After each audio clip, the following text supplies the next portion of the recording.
Ya, sekali lagi shalom semuanya. Tuhan, ya, kita nggak terasa sudah masuk bulan Februari, saudaraku. Ya, minggu pertama. Nah, hari ini kita akan belajar tentang api di atas mezbah. Ya, jadi hari ini Gembala Pembina kita, Bapak Pendeta Dr. Insinyur Niko Nyono Harjo memberikan sebuah tuntunan kepada kita sepanjang tahun 2024 ini. Pastikan saudaraku bahwa saudara masing-masing pribadi lepas pribadi harus dalam keadaan bangkit. Amin. Ya, bilang kiri kanan, ayo bangkit saudaraku. Haleluya. Bangkit adalah bagian saudara dan saya, bukan bagian Tuhan lagi. Karena Tuhan sudah perintahkan kepada kita, ayo bangkit. Dan setelah bangkit, jadi teranglah. Inilah tuntunan kita sepanjang tahun 2024, saudaraku.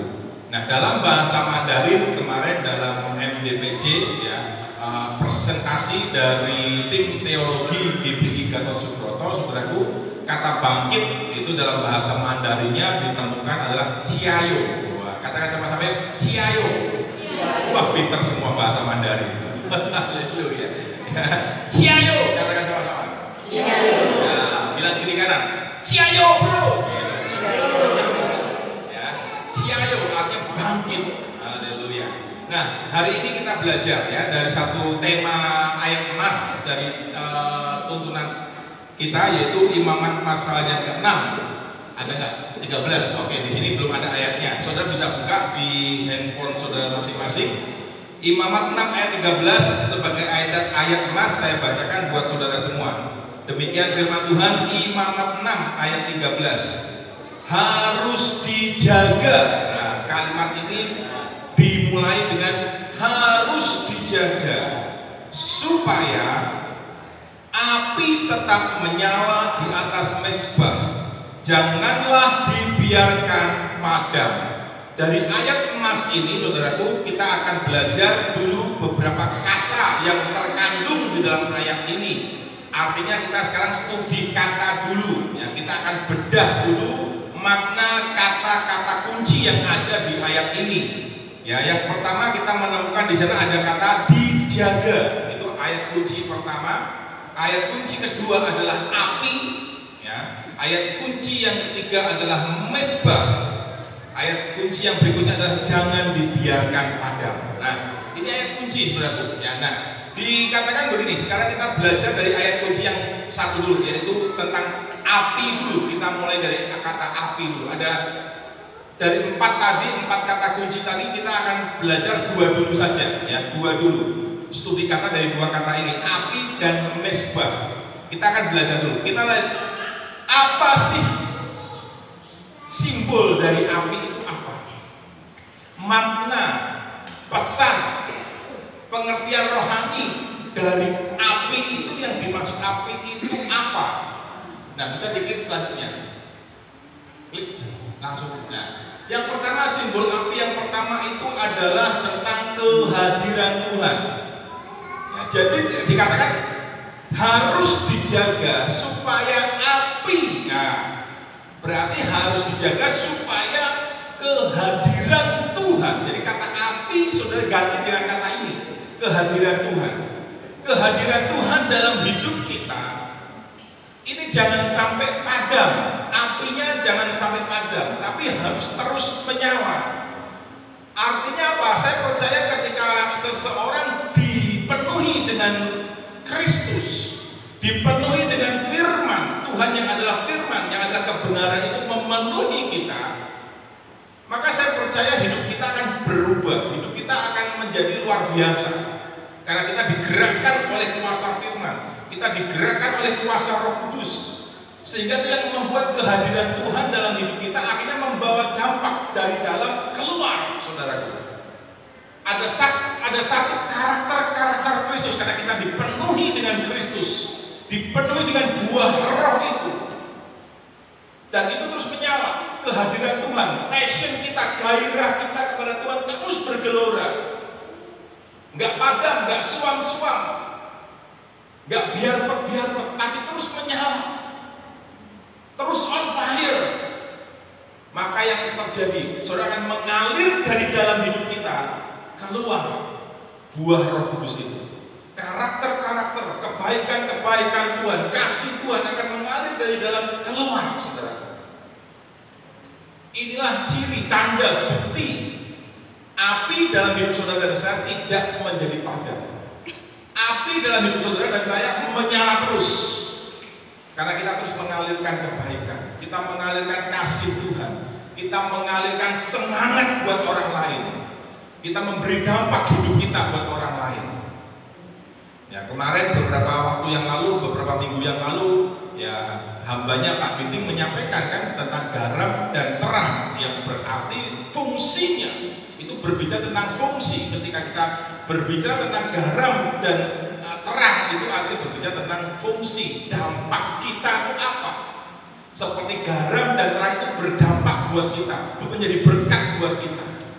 Demikian juga buat saudara dan saya hari ini, ayo pastikan api, yaitu kehadiran Tuhan, terus menyala. Saya percaya setiap orang yang kehadiran Tuhannya dalam hidupnya terus menyala, dia akan terus gak pernah padam untuk baca firman, untuk doa, pujian, penyembahan, untuk ibadah, untuk menabur, melakukan firman Tuhan. Walaupun mungkin situasi kondisinya gak memungkinkan, tapi karena ada kehadiran Tuhan, itu yang akan memampukan saudara, yang akan membuat saudara bisa bergerak melakukan apa yang menjadi tujuan Tuhan, apa yang menjadi maksud dan kehendak Tuhan dalam hidup kita. Karena Tuhan hadir dalam kehidupan kita dan Dia terus bergerak. Ya, kehadiran Tuhan pastikan saudara. Apakah hari ini saudara sedang kendor? Apakah hari ini sudah sedang mulai padam, suam-suam, males-malesan, gak bergairah sama Tuhan? Cek and recheck saudaraku. Semuanya harus refleksi diri hari-hari ini. Ya, jangan sampai ini saya sampaikan di ibadah yang di Purwadadi Pesan ya beberapa minggu yang lalu, Kamis yang lalu ya kan. 2 Kamis yang lalu tepatnya. Jangan sampai masalah pergumulan hidupmu merusak hubunganmu dengan Tuhan. Saya ulang ya, ini pesan buat kita semua sekarang, karena kemarin pesan kuat ini saya sampaikan di ibadah di Purwadadi tengah minggu yang lalu, Kamis 2 yang lalu, 2 minggu yang lalu. Jangan sampai masalah pergumulan, kesulitan yang engkau hadapi hari-hari ini masih belum selesai, doa yang belum terjawab sampai hari ini mungkin itu merusak hubungan saudara dengan Tuhan. Kalau itu sampai terganggu, sampai rusak hubungan saudara dengan Tuhan, sudah mulai menjauh dari Tuhan, sudah mulai menjauhkan diri, menyibukkan diri dari hal-hal perkara-perkara rohani, itu warning buat kita semuanya. Berarti saudara sudah mulai api itu padam. Dan sekarang pesannya, jangan sampai rusak hubungan kita dengan Tuhan gara-gara masalah yang kau hadapi. Yang mau katakan yes. Ya, yang berikutnya pekerjaan Roh Kudus. Simbol dari api adalah pekerjaan Roh Kudus. Jadi kalau kalimat ini kita pasangkan, kita masukkan dalam ayat tadi, ayat emas tadi. Jangan dibiarkan pekerjaan Roh Kudus padam dalam hidup kita, saudara dan saya. Roh Kudus itu pekerjaannya apa? Ketika diutus oleh Bapa untuk mendampingi kita, karena Yesus terangkat ke surga, Roh Kudus turun. Apa yang menjadi tugas, fungsi pekerjaan Roh Kudus? Salah satunya, yang pertama, Roh penolong, Roh penghibur, Roh kebenaran. Itu sebutan dari Parakletos. Roh Kudus disebut sebagai Parakletos, sebagai Roh penghibur, Roh penolong, Roh kebenaran. Nah, ini pekerjaan Roh Kudus. Ketika saudara susah, ketika saudara terbelenggu dengan segala beban berat, Roh Kudus datang menghibur saudara. Nah, ayo kuat, kamu bisa. Aku percaya, ini Roh Kudus berbisik mungkin kepada kita. Kamu bisa berubah, kamu bisa bertobat, kamu bisa bertumbuh semakin serupa dengan Kristus. Aku percaya, kata Roh Kudus, memberi penghiburan kepada kita. Tetapi kita padamkan. kita nggak dengar, kita nggak percaya apa yang disampaikan dari pekerjaan Roh Kudus yang bekerja dalam diri kita. Nggak mungkin, nggak bisa, terlalu berat, padam. Pekerjaan Roh Kudus padam, saudara. Roh Kudus lagi berbisik sama kita, bekerja lagi Roh Kudus sebagai api. Nah, ayo baca firman. Nah, ayo ibadah. Jangan sampai engkau terputus hubunganmu dengan Tuhan, denganku, kata Roh Kudus. Aku selalu menunggu hidupmu. Setiap kali, setiap hari, setiap saat aku berdiri di depan pintu hatimu, aku mengetuk pintu hatimu. Kalau engkau dengar ketukan itu, buka pintu hati. Kita padamkan, kita acukan, kita nggak peduli. Belum waktunya. Aku masih nyaman dengan kedaginganmu. Aku masih enak menikmati duniaku. Belum waktunya aku sungguh-sungguh sama Tuhan. Belum waktunya aku berhenti judi. Belum waktunya aku berhenti untuk mabuk-mabukan. Belum waktunya, nanti masih panjang. Mendingan aku nikmati dulu. Nanti kalau aku udah gak mampu apa-apa, baru aku bertobat. Atau kita berbicara berdalih sama Roh Kudus. Nanti Roh Kudus, jangan sekarang. Berkati aku dulu, cukupi aku dulu. Kalau kau udah cukupkan aku berkecukupan dalam hal materi, dalam hal apa, baru nanti aku akan mau mengikuti apa yang menjadi kehendakmu. Berarti kita sudah memadamkan pekerjaan Roh Kudus. Berapa banyak hari-hari di antara kita di tempat ini saja dulu lah kita bicara, seringkali memadamkan pekerjaan Roh Kudus.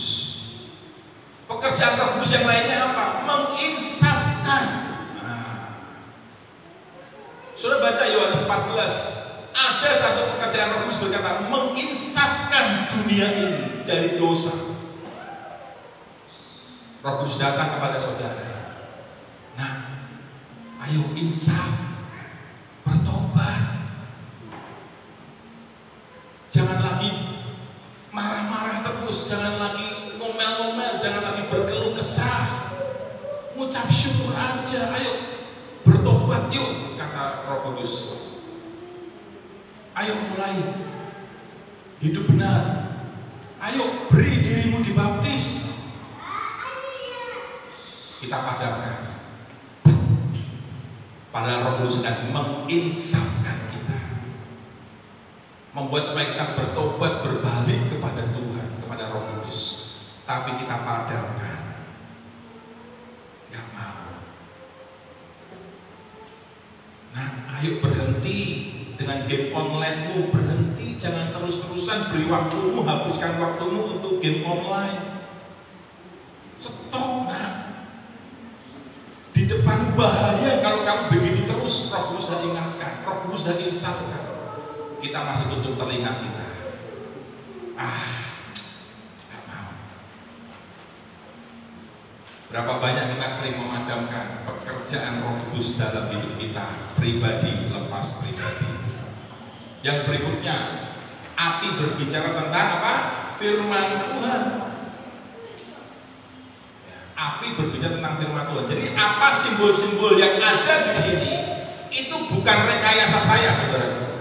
Itu bukan tafsiran saya pribadi, tetapi semua berdasarkan ada ayatnya, saudaraku. Cuma memang nggak ditampilkan di sini.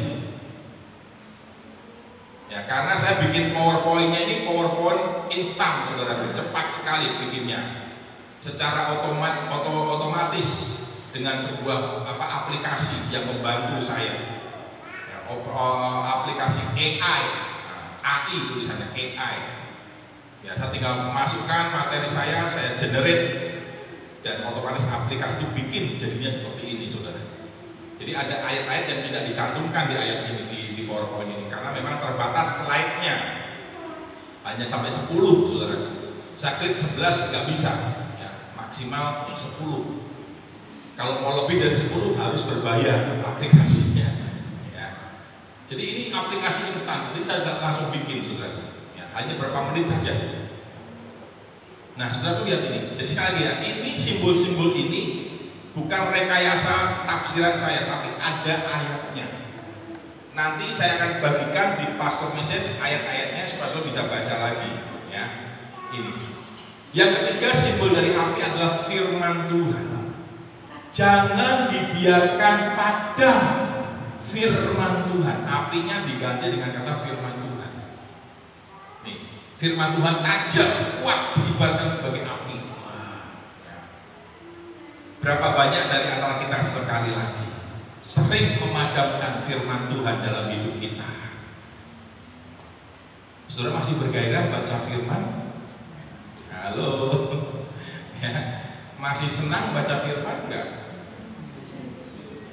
Bacanya asal baca beret gitu, baca cepat atau baca sambil direnungkan, baca sambil dipelajari. Nggak salah, nggak salah. Saudara baca, hanya baca nggak salah.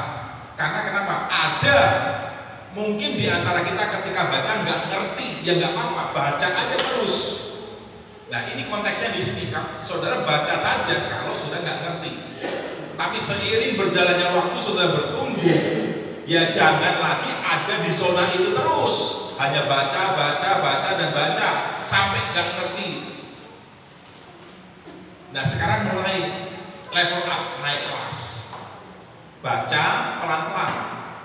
Jadi mungkin saudara bisa bagi, ada satu waktu yang sudah hanya baca saja secara cepat, tapi ada satu waktu juga sudah baca tapi dengan sedikit pelan dipelajari. Amin, saudaraku. Sediakan waktu buat itu. Lihat nanti pekerjaan Roh Kudus tanpa kita sadari, saudara akan terkagum-kagum. Wah, aku sekarang bisa. Yang dulu nggak bisa, sekarang jadi bisa. Karena itu pada pekerjaan Roh Kudus ada api yang terus menyala, ada gairah, ada semangat, ada kerinduan, kehausan akan firman Tuhan. Ayo baca saudara firman Tuhan. Ada mungkin jam pagi sudah hanya baca saja. Sudah bangun pagi karena mungkin ada bekerja, ke pabrik apa dan apa, sudah hanya baca aja, nggak apa-apa. Tapi nanti di waktu mungkin malam atau siang atau saudara bisa ada waktu agak senggang, siapkan, harus disiapkan saudara, harus disiapkan. Waktu senggang itu harus saudara siapkan dan saudara prepare. Nanti jam segini, jadi ada apapun saudara cancel, enggak, ini prioritas. Jadi nggak ada janji-janji apa, prioritas jam ini sudah di set di sini, di setting di sini. Nanti malam jam sekian, aku mau fokus kepada firman Tuhan, mau baca, mau belajar, pelan-pelan baca, direnungkan, dicari bantuan tools yang lain yang membantu. Seperti tadi kan api, sudah cari dulu kata kuncinya apa, sudah pelajari, studi kata dulu. Belajar yang paling simpel yang membuat saudara gampang ngerti itu studi kata. Pelajari kata-kata kunci ini artinya apa ya, maknanya apa ya, pesannya apa ya. Ini tips buat saudara. Kayak tadi saya kan, temukan dulu kata kuncinya. Oh ada api. Dari sekian ada kata kunci, kita ringkas lagi jadi 2 misalkan, dari 4 jadi 2. Apa yang mau kita bahas? Saudara cari di Alkitab. Api apa artinya? Cari di Alkitab, api artinya apa? Simbol apa? Sudah cari. Ada tools kamus Alkitab. Ada secara online, ada secara download sudah di aplikasi bisa. Kamus Alkitab sudah cari di situ. Oh ini artinya, oh ini artinya. Sudah akan ngerti. Lihat gairah saudara, kerinduan, kehausan, kelaparan sudah akan firman Tuhan. Kalau sudah gali seperti ini, nggak cukup 1 jam saudara. 2 jam nggak cukup saudara. Betul. Saya pernah waktu dulu di tempat yang lama saudara, karena ibadahnya sore, minggu sore, Minggu pagi saya nggak ada pelayanan, saya hanya standby di sekretariat waktu itu. Saya itu belajar menggali firman itu bisa dari pagi sampai siang, saudara. Belum selesai, saudara. Karena menggali lagi, studi, dipelajari dengan berbagai tools yang ada. Bayangkan dari pagi sampai siang nggak selesai, saudara. Ya waktunya makan, waktunya ke toilet, setelah itu balik lagi. Nggak selesai, saudara. Ya, firman Tuhan. Jadi simbol api ini. Jadi ini yang nggak boleh padam. Ya, kehadiran Tuhan jangan sampai saudara tolak. Berikan apa ya istilahnya ya? Ruang. Berikan kesempatan yang seluas-luasnya untuk kehadiran Tuhan ini memberikan dampak buat hidup saudara. Mengubahkan kehadiran Tuhan. Jangan sampai justru sebaliknya Tuhan meninggalkan kita. Ada seorang raja yang bernama Saul. Saul ketika dia dipenuhi oleh Roh Kudus dengan Roh Tuhan, dia berubah menjadi manusia lain. Alkitab mencatat menjadi manusia lain. Artinya bukan kayak Power Rangers, bukan kayak Megaloman, bukan saudaraku, ya kan? Tapi karakternya lain, karismanya, karunianya, kesanggupannya, semuanya level up. Kerohaniannya, ketajamannya, kepekaannya, karakternya semua berubah, saudara. Karena Roh Allah diam menaungi dia, hadir dalam hidupnya. Tetapi di bagian selanjutnya Alkitab mencatat Roh Tuhan meninggalkan Saul. Langsung drastis, saudara. Saat itu Saul semakin turun hidupnya. Sudah baca kisah tentang hal ini. Dimulai dari kerasukan, dimulai dari karakternya sudah mulai jelek, bahkan sampai mau membunuh Daud, saudara. Karakternya rusak, ketajaman kepekaannya kepada Roh Tuhan tumpul, saudara. Hatinya tumpul, nggak bisa dengar lagi nasihat Tuhan, firman-Nya. Dinasehati sudah nggak bisa lagi. Karena kenapa? Roh Tuhan meninggalkan Saul. Tinggal saudara mau pilih mana? Roh Tuhan, kehadiran Tuhan datang terus menaungi kita, bekerja dalam kita, enggak kita padamkan, atau dia meninggalkan kita.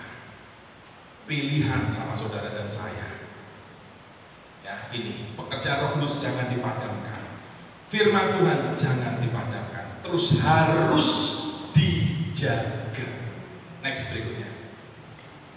Nah, kata yang kedua sekarang, mesbah. Mesbah itu berbicara tentang apa? Studi kata tentang mesbah. Mesbah yang pertama itu adalah tempat persembahan. Sebuah tempat untuk mempersembahkan kurban. Jadi kalau bapak-bapak leluhur di Alkitab itu ya, mau mempersembahkan kurban, itu harus di atas mesbah. Ada mesbahnya, saudara. Itu yang pertama, ya. Mesbah adalah tempat mempersembahkan kurban kepada Allah. Jadi artinya apa mesbah ini? Mesbah ini berbicara tentang hidup yang selalu memberi, hidup yang selalu berkorban. Jadi siapakah yang dimaksud dengan mesbah itu? Hidup saudara lah mesbah. Jadikan aku Tuhan rumah doamu, agar semua suku bangsa ku bawa hidupku sekarang ke tempat kudusmu Tuhan. Di mesbahmu ku serahkan seluruh hidupku. Mesbah itu tempat kita ini mempersembahkan, menyerahkan hidup kita untuk dibakar di situ. Mau enggak, saudara, mempersembahkan hidup ini sebagai korban bakaran di situ, di mesbah itu, tempat yang Tuhan sudah sediakan.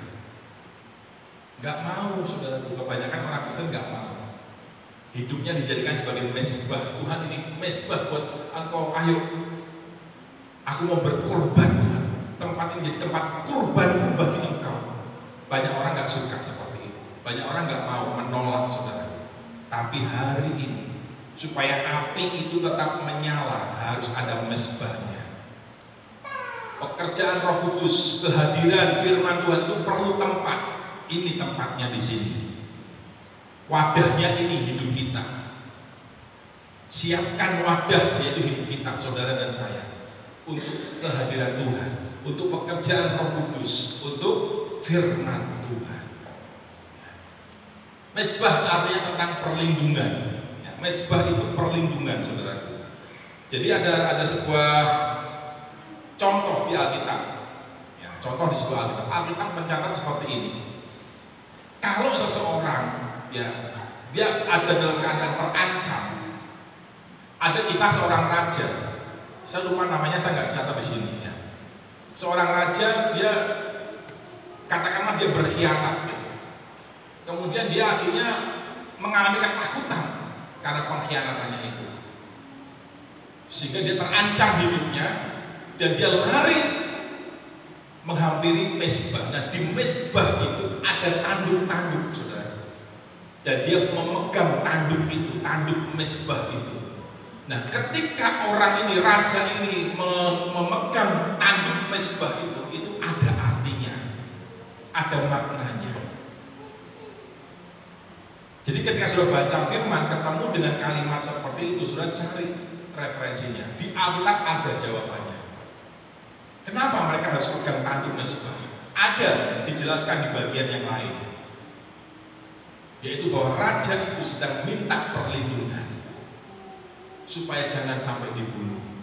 Waktu dia pegang tanduk itu, ini artinya dia lagi ngomong, lindungi aku, jangan aku dibunuh. Itu artinya, saudara. Dan yang berikutnya adalah pembuktian iman. Pembuktian iman dari contoh Abraham naik ke Gunung Moria, saudara. Moria. Dia membangun mezbah di Gunung Moria untuk mempersembahkan Ishak di atas mezbah itu. Harusnya anak domba yang disembelih, tapi hari itu Tuhan minta Ishak yang dikorbankan, yang disembelih. Ini berbicara tentang apa? Mezbah ini yang dibangun oleh Abraham berbicara tentang apa? Mezbah yang dibangun Abraham dalam konteks di Gunung Moria itu adalah berbicara tentang mezbah pembuktian. Ketika Abraham mempersembahkan Ishak, menaruh di atas mezbah itu, itulah pembuktian iman Abraham kepada Tuhan.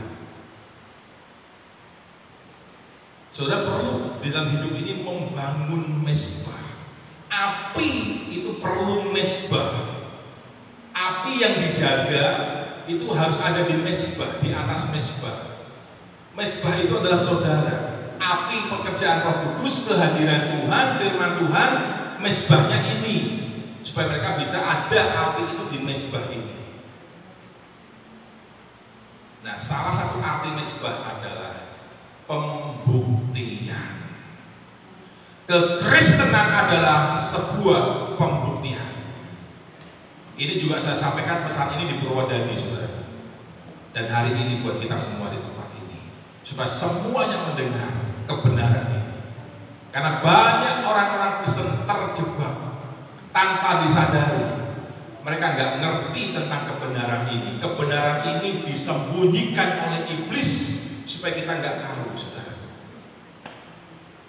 Jadi tanggung jawab saudara dan saya hari-hari ini untuk menjaga api di atas mezbah. Artinya apa? Saudara harus membuktikan iman saudara. Kekristenan adalah sebuah pembuktian, saudara. Karena sama-sama yuk, 1, 2, 3. Kekristenan adalah suatu pembuktian. Kekristenan bukan agama, saudara. Kekristenan bukan agama. Kristen iya disebut agama, tapi kekristenan itu gaya hidup. Karena Kristen artinya pengikut Kristus. Kekristenan adalah gaya hidup sebagai pengikut Kristus. Ya, itu bedanya. Maka gaya hidup kekristenan itu adalah pembuktian. Orang benar akan hidup oleh iman, dan iman itu harus dibuktikan. Apa buktinya kita beriman? Layak nggak kita disebut sebagai orang beriman? Apa buktinya? Saudara harus buktikan. Apa bukti kita beriman? Berdamai. Gaya hidup orang beriman adalah berdamai, saudara. Shalom itu artinya damai sejahtera memenuhi kita. Sudahkah saudara dipenuhi dengan shalom? Haleluya. Tanya kiri kanan, coba sudah punya shalom belum? Ya, shalomnya bukan ngomong ya. Shalom itu damai. Berdamai dengan Tuhan, berdamai dengan sesama, berdamai dengan keluarga, berdamai dengan diri sendiri. Nah, beberapa waktu lalu, bulan lalu saya melayani di LP Subang, saudaraku, menggantikan salah seorang yang bertugas di sana, yang harusnya bertugas karena berhalangan harus rawat inap. Beliau minta saya untuk menggantikan, saya gantikan hari itu. Jumlah warga binaan di LP nggak banyak. Saya bersyukur, puji Tuhan.